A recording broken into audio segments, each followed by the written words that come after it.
Reform held their Scottish conference this week. Sarah Pochin took to the stage. Her teleprompter broke, and within about 20 seconds she'd made a racist joke and openly admitted that Reform would prefer to operate without the cameras watching. I genuinely can't believe what I was watching.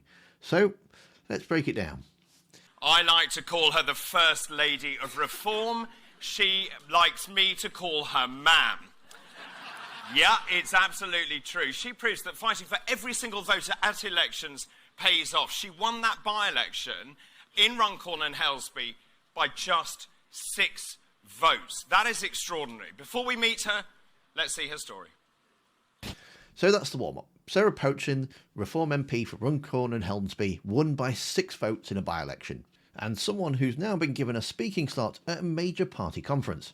This isn't a random councillor candidate mouthing off at some local hustings. This is one of their MPs, on stage at their official Scottish conference launch. And what happened next is one of the most revealing 30 seconds you might see from a politician. Part of this conference today.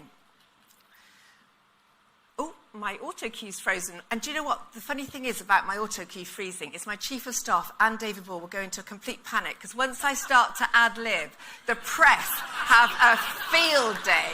Okay, just stop there for a second. She's telling you openly to a room full of people on a live stream that her own staff panic when she goes off script because they know what comes out of her mouth when nobody's written the words for her. That's not me making some, editorial decisions on this. That is her telling you that she is a liability without a teleprompter, and her team knows it. I mean, look what happened last time. Stuart's absolutely right. Drives me mad when I see adverts full of black people, full of Asian people, full of... So, what does she do with this moment of unscripted freedom? What's the very first place her brain goes to when the safety net completely disappears? So...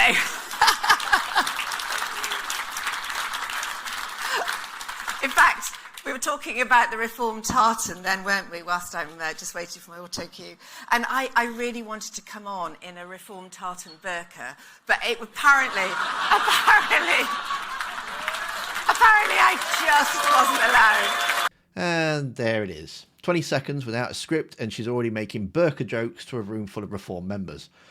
That's her default setting, isn't it? That's what sitting right behind the auto cue at all times, just waiting for the glass to break.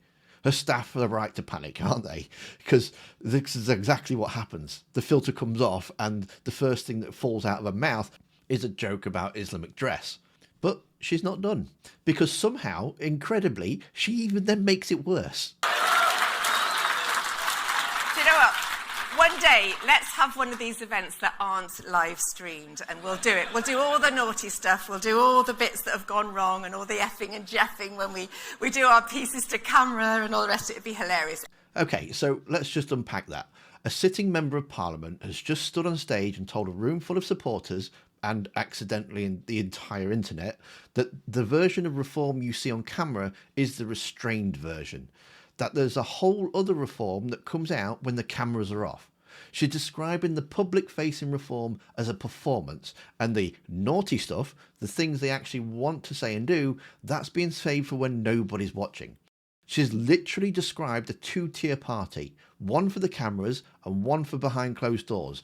And the burka joke, well, that's a free sample. Now, regular viewers of this channel will know that I've covered Sarah Pochin before, and she's reliably, consistently, almost impressively bad at this. But this might be the most damage she's ever done in a single 60-second window, because it isn't just embarrassing, it's a plain admission. She's told you that the mask exists, she's told you that it slips, and she's told you that they'd rather you didn't see what was underneath. And speaking of what Reform are like when they think that they're among friends, she wasn't the only one at this conference showing you who they really are. Later in her speech, Pochin goes on a tangent about being searched at London City Airport. But I had a nightmare getting here. I'm absolutely convinced that Sadiq Khan did not want me to leave London. Either that or the SNP didn't want me to arrive in Glasgow, because I got to the airport. I was virtually strip searched twice. They emptied my bags. They were emptying every piece of makeup. They knew who I was. And I'm not joking. We will be up against that. We can laugh about this. But they wanted to get me to react. They were dreadful at London City Airport. But we're going to face 3 years of this. It's intimidation. They want us to break. So standard airport security is now a political conspiracy orchestrated by the Mayor of London and possibly the SNP. She was virtually strip searched twice, apparently, because they know who she was. I don't know how to tell her this, but that's just what happens when you go through security at an airport. They search your bag, they look at your makeup. It's not targeted operation, that's just the day job. But this is Reform playbook, isn't it? Everything is persecution. Everything is inconveniences, evidence that the establishment is trying to silence them. Airport security isn't security, it's intimidation. Which is a fascinating position for a party that keeps telling us they want tougher law enforcement.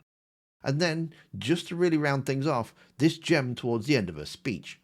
I can't wait for the police to come and arrest me for talking about Islam or something like that. Bring it on! She can't wait. She's actively looking forward to it because the martyrdom is the point.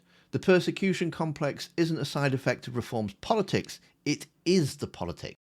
They need to be the victims. They need the establishment to be out to get them. Without that, they're just a party making burka jokes at press conferences and hoping nobody's filming. Now, briefly, because this conference was really the gift that kept on giving, Nigel Farage also took the stage, and during his speech, a protester appeared. Now, if you oh, have a look, you need a haircut, mate. You need a haircut. Well, yeah, you do. Wow. Go back to work. No, sorry, you haven't got a job, have you? Lovely stuff. Someone exercises their democratic right to protest, and Farage, the self-styled champion of free speech, the man who cannot stop talking about everyone is being silenced, immediately mocks them for being unemployed. No evidence of it, obviously, just someone who disagreed with him and reached a straight for the laziness stereotype that he could find. He then went on a bit of a riff about how people won't work just sitting around ordering Deliveroo and smoking cannabis all day. And where often their next door neighbours rise at midday, have Deliveroo come and smoke dope for the afternoon. Which is exactly the kind of nuanced social analysis you'd expect from a man who spent 20 years collecting a salary from the European Parliament while barely showing up. These Reform conferences are gold mines for finding out the little details that they don't want you to know. Sarah Pochin's teleprompter malfunction generally is something special because politicians almost never tell you the truth about how they operate. They don't stand on stage and explain that there's a public version and a private version. They don't normally point to the mask and say, yeah, we can wear this, wish we didn't have to. But she did. 30 seconds without a script, and she showed you exactly who she is, exactly who they are, and exactly what they'll be like if they ever got into power and the cameras stopped rolling. Sarah Pochin normally talks an awful lot of twaddle, but this time, I actually believe her.